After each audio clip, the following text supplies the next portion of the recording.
teman-teman yang bergabung kita tunggu dulu, mungkin teman-teman sekitar 1 menit lagi. Sekarang sudah ada sekitar 1.861 pendengar. Mungkin kita bisa mulai saja. Saya undang beberapa teman ya, untuk bisa langsung bertanya tentang Pengabdi Setan 2 Kemenian. Dan sekarang sudah ada Bunga dan Marvel. Silakan Bunga atau Marvel, siapa yang mau duluan bertanya?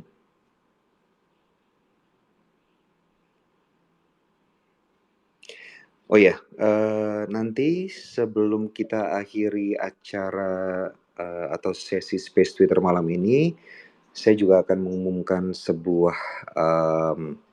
akan memberikan sebuah pengumuman berkaitan dengan Pengabdi Setan.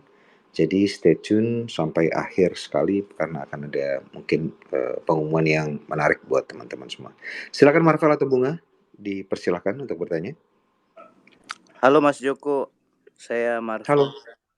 dari Manado. Halo Marvel. Ya, silakan. Yang pertama, kendala-kendala apa pas syuting Pengabdi Setan 2 di Rumah Susun? Terima kasih. Ya. Terima kasih Marvel. Oke, ketika Pengabdi Setan pertama selesai, saya mungkin mau bercerita dulu tentang Pengabdi Setan ini ya, ketika pertama kali diinisiasi tahun 2016. Jadi Pengabdi Setan yang pertama tahun 81 itu adalah salah satu film yang paling penting dalam hidup saya, kalau tidak bisa dibilang yang paling penting. Saya menontonnya ketika saya berusia sekitar 6-7 tahun, pada waktu itu kelas 1 SD, di sebuah bioskop di Medan, Sumatera Utara yang saya tempuh dengan berjalan kaki pada saat itu karena mungkin berbeda dengan anak-anak zaman sekarang ya. Zaman dulu mungkin tidak ada pengawasan yang cukup ketat dari orang tua, jadi anak kecil sudah bisa jalan kaki sendiri dengan jarak yang cukup jauh dari rumah ke bioskop untuk menonton bioskop. Dan menonton film Pengabdi Setan di waktu kecil itu benar-benar meninggalkan mark yang sangat dampak yang sangat besar ya ke dalam diri saya, baik sebagai penonton film horor. Dari kecil memang saya suka nonton film horor, maupun sebagai seorang yang kemudian sejak saat itu timbul keinginan untuk membuat hal yang serupa. Mungkin pada saat itu tidak seperti zaman sekarang, belum ada pemahaman bahwa film itu ada pembuatnya, tapi pada saat itu saya berpikir jika film adalah sesuatu yang bisa memberikan impact yang sangat besar kepada penontonnya, maka saya juga punya mimpi untuk bisa membuat hal yang serupa. Pada tahun 2005 saya berkesempatan untuk membuat film pertama saya, Janji Joni.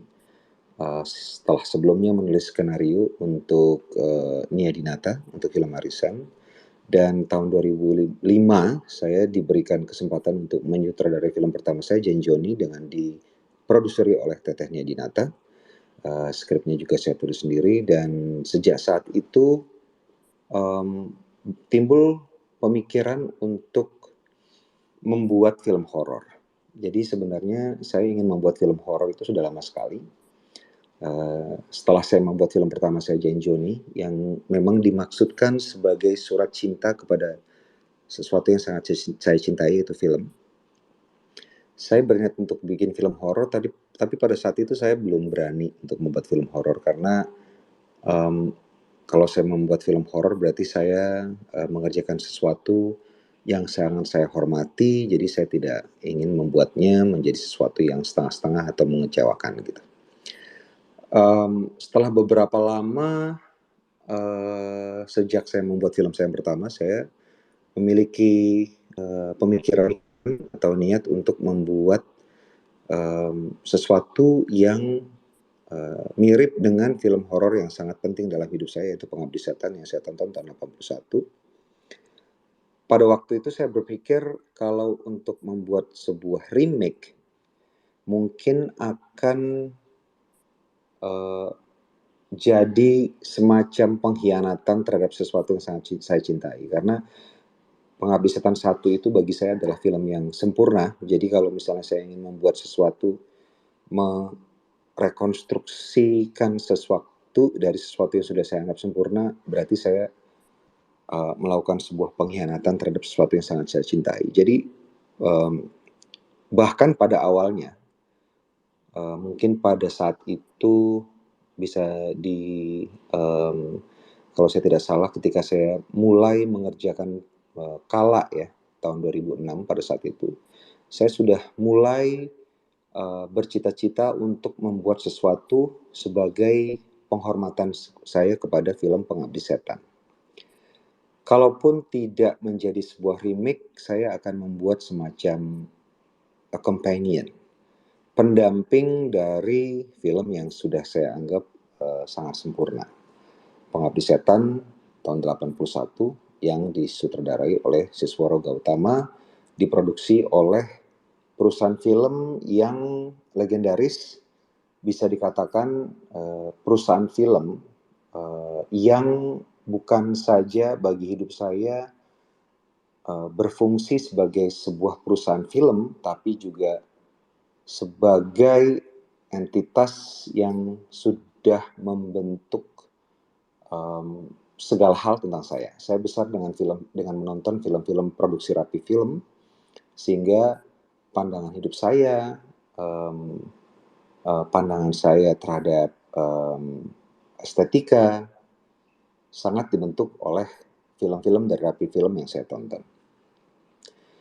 Sehingga sejak tahun 2006 tersebut saya mulai membuat rencana bagaimana caranya jika saya ingin memberikan penghormatan, membuat sesuatu, some kind of companion terhadap Pengabdi Setan tahun 81.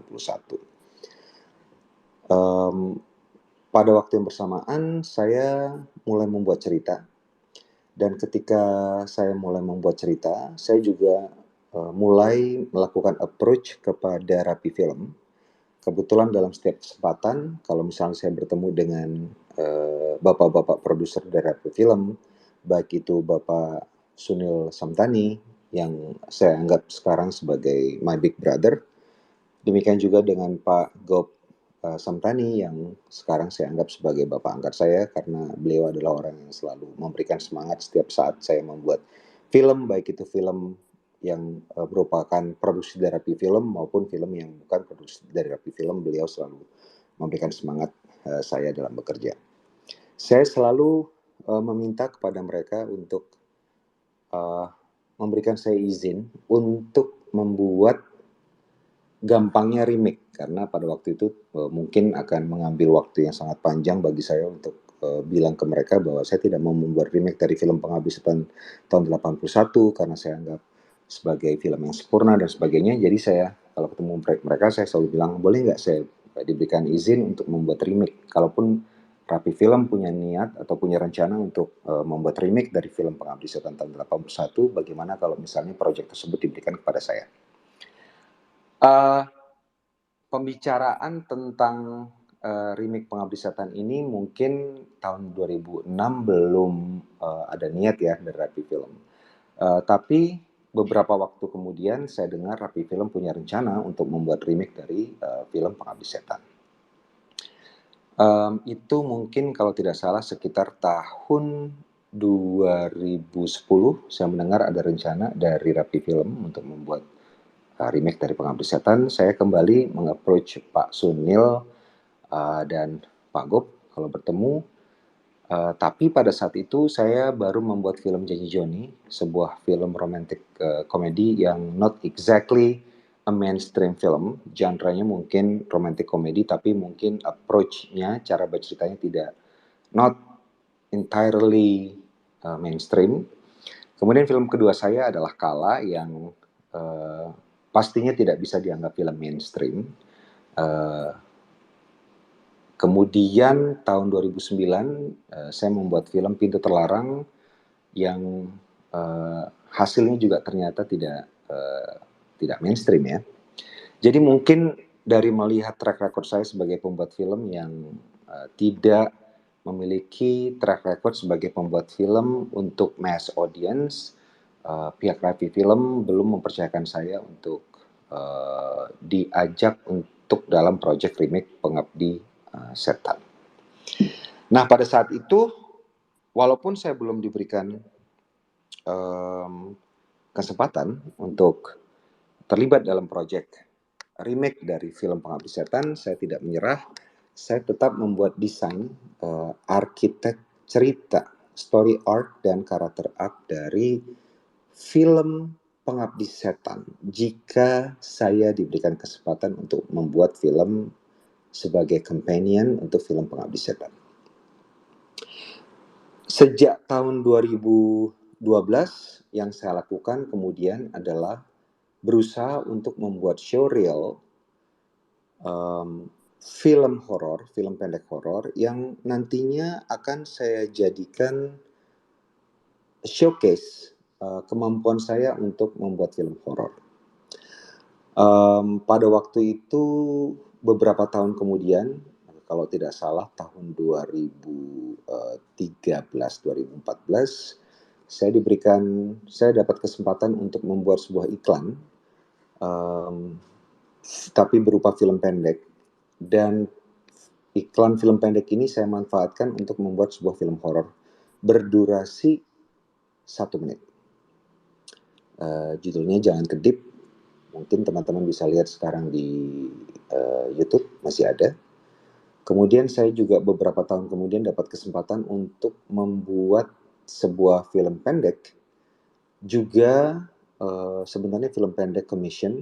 Ini adalah untuk sebuah OTT platform, showcase buat mereka sebagai original content. Dan saya juga membuat film pendek yang berjudul Jenny pada waktu itu, yang dibintangi oleh Asmara Abigail, dan elemen-elemen ceritanya juga saya ambil dari film Pengabdi Setan yang pertama. Jadi beberapa film-film pendek ini yang sebenarnya adalah commission work saya gunakan untuk menjadi showreel, dan saya tetap berusaha untuk approach Rapi Films untuk diizinkan terlibat dalam remake film Pengabdi Setan. Saya ingat pada waktu itu saya minta tolong kepada beberapa rekan saya yang sedang bekerja sama dengan Rapi Films. Beberapa di antaranya ada Monty Tiwa, Rako Prianto. Saya bilang, titip salam ya kepada Pak Sunil dan Pak Gop Santani. Tolong sampaikan bahwa saya sangat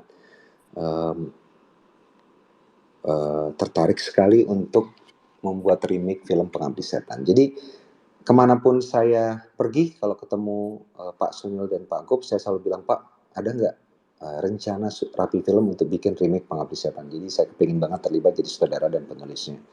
Tapi mungkin pada saat itu mereka belum percaya kepada saya.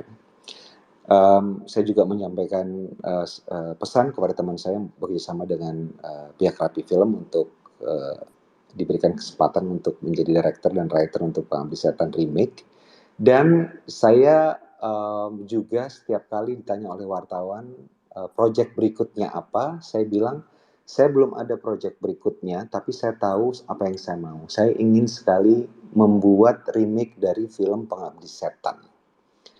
Karena quote-unquote serangan yang bertubi-tubi tadi, akhirnya suatu hari saya ditelepon oleh Pak Sunil Samtani.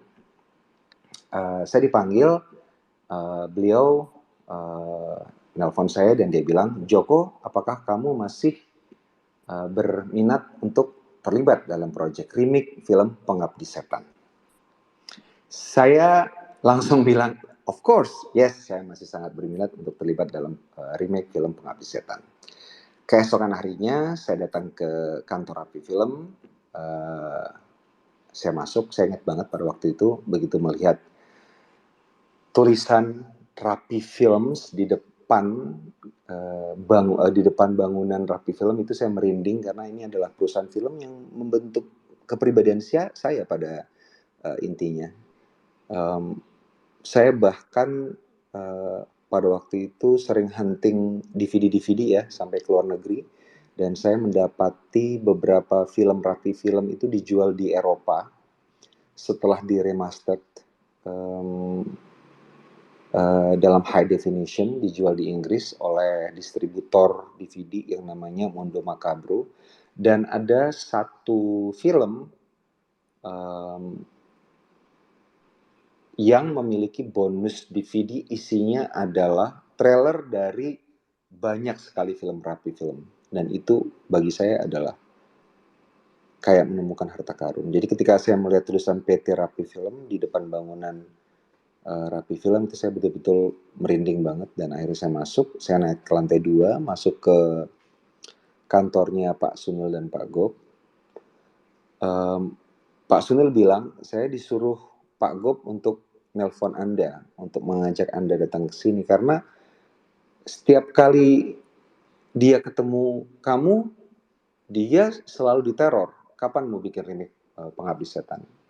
Setiap kali bertemu selalu diteror, Pak, saya mau dong nge-remake Pengabdi Setan. Dan bahkan ketika dia baca koran, yang dia baca adalah Joko Anwar ingin meremake film Pengabdi Setan. Jadi akhirnya dia bilang ke Pak Sunil, please call this Joko Anwar guy. I want to hear what he wants to do with Pengabdi Setan remake. So hari itu saya datang, Pak Sunil dan Pak Gop bertanya, kalau misalnya kamu diberikan kesempatan untuk meremake Pengabdi Setan, what kind of approach dan story apa yang ingin kau buat untuk Pengabdi Setan? So, aku langsung mengeluarkan presentasi. Aku beritahukan apa yang ingin aku buat. And that was the basis of Pengabdi Setan universe.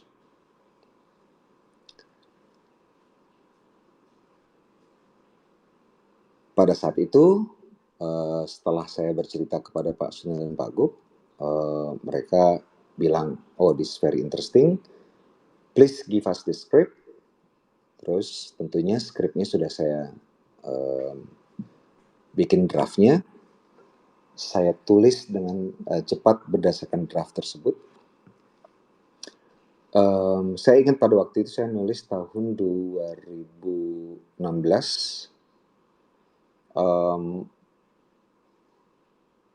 Draft pertama itu saya tulis sampai halaman 70, tapi kemudian saya baca, saya nggak puas, saya select all delete, saya ulang dari awal lagi.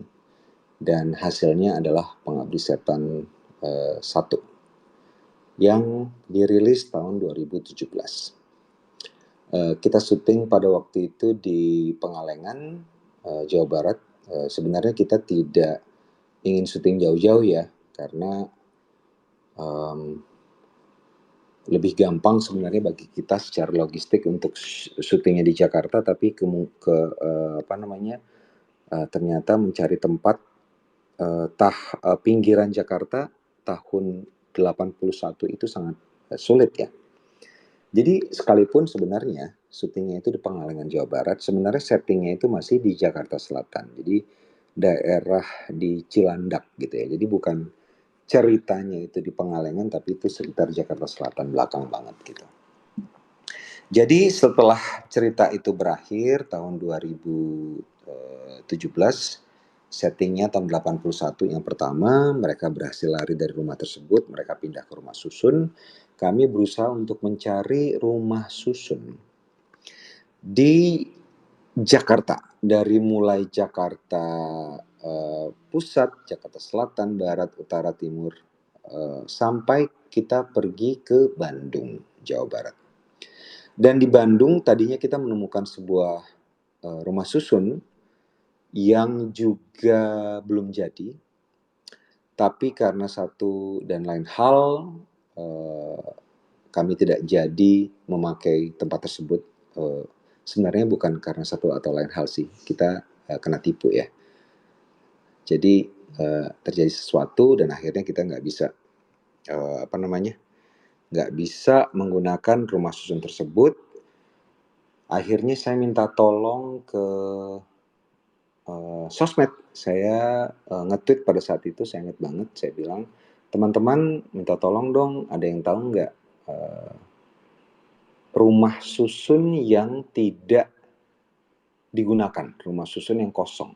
Karena untuk memakai rumah susun yang ada penghuninya akan sangat sulit ya, karena syutingnya akan full di rumah susun tersebut, dan kalau misalnya kita mau syuting sebulan, tentunya ada persiapan paling nggak setengah bulan. Jadi 1,5 bulan kita akan menggunakan rumah susun tersebut. Kalau kita mau menggunakan rumah susun dengan ada penghuninya, tentunya penghuninya tidak akan bersedia, penghuninya tentunya akan kita pindahkan dan itu akan memakan biaya. Dan akhirnya satu orang dari follower saya, Gaby atau Gabriel, bilang bahwa di Kalimalang, Bekasi ada sebuah rumah susun di Pasar Sumber Arta. Akhirnya kita ke sana dan menemukan bahwa benar ada rumah susun yang terbengkalai, yang kabarnya sudah ditinggalkan oleh developernya sejak tahun 2007. Tahun 2020 ketika kita akan syuting itu sudah ditinggalkan oleh pembangunnya itu selama 13 tahun. Tapi tempat tersebut masih 80% jadi masih ada dinding yang belum dibangun.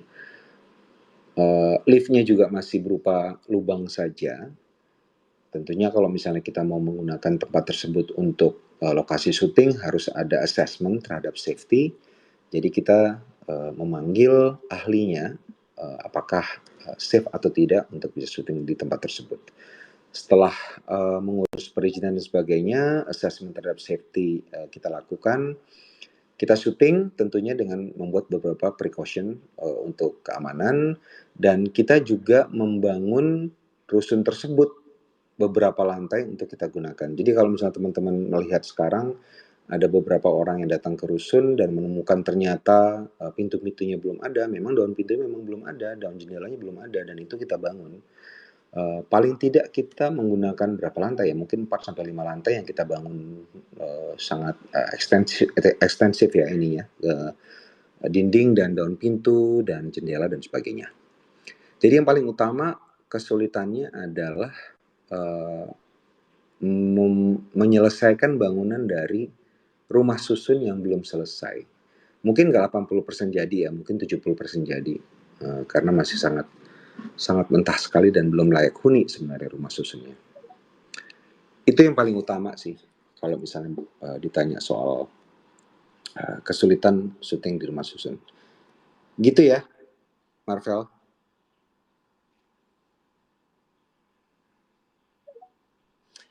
Bunga, silakan, atau Lataris.